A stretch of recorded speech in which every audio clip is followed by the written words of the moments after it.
baka may tapon sa yung Jack, Queen. Oo. Sabi niya, ano ko yun? Iniram ko kanina.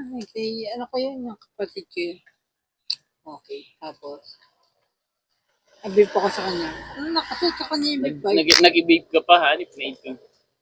3, Oo, 5, oo pare. 9, Pagka-vape ko sa kanya. 11. Ang sarap nito. Anong flavor ng vape? Pare, parang, ano lang, kape. Huh? Oo. Okay. Pagkano kayo? Sarap pa. Wala man nicotine yun. Nakakainis pa kayo mag-vape. Hindi ko baga masyado ma-feel ang vape. Ewan ko kung bakit ang hilig nila dyan mag-vape. Sabi ko, sarap. Parang, ano, parang lips mo. Yeah. Nag-vape siya, alam ko, dumiit yung labi niya. Tapos sinampatap. Sige na, punta ka na dun. Yung nagsindikat tayo, sigarilyo pare. Oo. Yun. Hindi pa rin kayang talunin ng ano? Ang sigarilyo. Sigarilyo yung tunay. Ay, oo.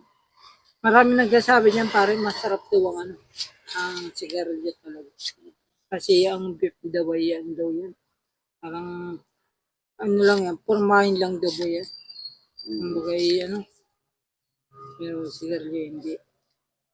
Tsaka ano pati, pag maraming man ano, yung kapatid ko nagbi-vape dati, mas masarap pa rin talaga ang sigarilyo.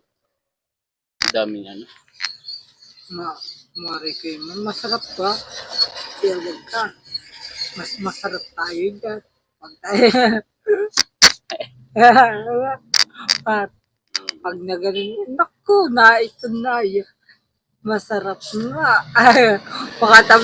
Pakatabihin mo ay, masarap nga. Kari ka doon, buddy.